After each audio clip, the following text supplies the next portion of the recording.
I'm sure you've gathered by now that this story concerns belief in and disillusionment with communism.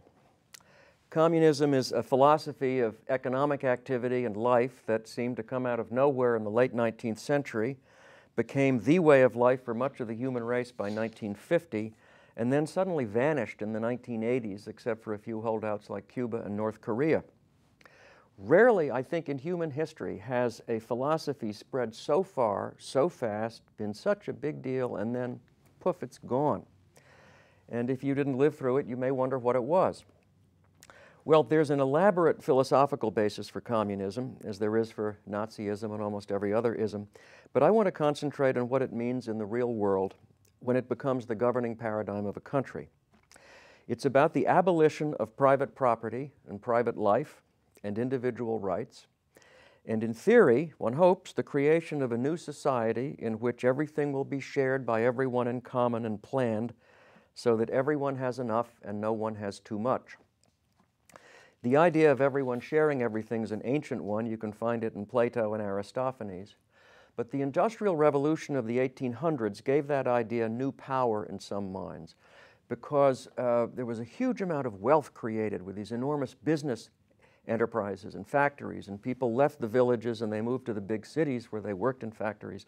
And pessimists like Karl Marx saw this new creative destruction of the factories upsetting the old stable life that people had in medieval rural society.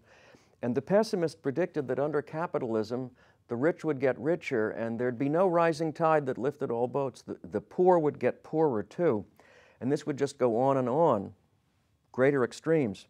And at some point, there'd be so many hungry, starving, angry workers and peasants and so few incredibly rich people that the masses would rise up and overthrow the few rich people. And they would be led by the Communist Party in doing this, and then they would establish a dictatorship of their own, the dictatorship of the proletariat. And wise plans would stabilize industry and production and would decide how much of everything should get made and what price it should cost in the store, and that everybody had a fair share of everything. And individual human beings, freed from the rat race, would stop being selfish and ambitious. They'd almost stop being individuals. And eventually, no government at all would be needed because everything would just happen harmoniously, naturally, and the state, it was said, would wither away. In the beginning, however, while the people's dictatorship is being established, there would be a lot of killing, especially of property owners and religious people and farmers who wouldn't join the collective and others who wouldn't go along.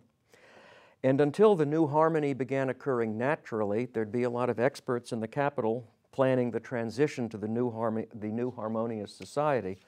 And this is where communism appeals to people like Hiss. They get to be the expert planners running the lives of the peasants out in the hinterland and all the other people who didn't go to Harvard. In my experience, communism and socialism in practical effect are not so much about power to the people as power to the planners and the professors and the PhDs. But very few people knew that in the 1930s. Capitalism and individualism had always seemed cruel and spiritually empty to some people, and in the Great Depression they seemed failures by any standard. It's almost impossible for anyone who didn't live through the Great Depression to understand how completely it destroyed many people's confidence in things as they are. From the stock market crash in October 29, everything got steadily worse for 4 years. And by 1933, many totally sensible people thought that the nation, this country's entire economic and social structure was about to dissolve. And when President Roosevelt took office in early '33, nobody knew the New Deal was going to work and the system would correct itself and right itself. And many radical left-wing people, in fact, thought that Roosevelt was capitalism's last gasp. And they thought it especially fitting that he was crippled. And they said, what a perfect symbol of capitalism in 1933. Who do they save up? Who do they serve up in their hour of crisis? A rich playboy from Apple Country in the Hudson Valley, and he's crippled. The only doctrines that seemed to be advancing in the 1930s were Soviet communism and fascism.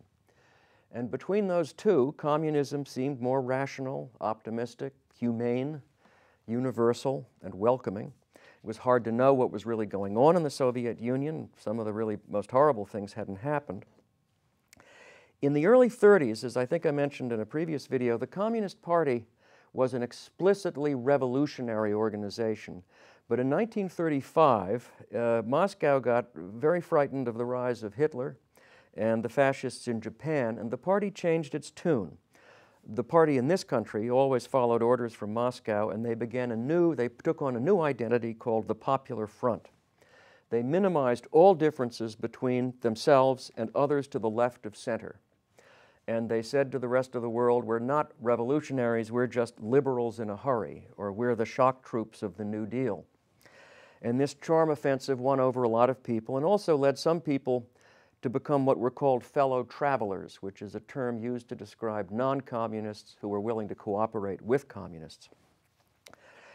And while many people accepted this new sort of cute and cuddly appearance of the party was in fact always dominated by the Soviet Union and was subordinate to the goals of Soviet foreign policy. And by the mid-30s, the Soviet Union wanted to infiltrate the government, in part just to promote Soviet policies, but more important perhaps was espionage. The United States had an isolationist foreign policy. Compared to today, we barely had a foreign policy. We had a tiny military in those days. But we had some things the Soviet Union wanted very much, and that was, among other things, knowledge of what was going on in Nazi Germany and fascist Japan.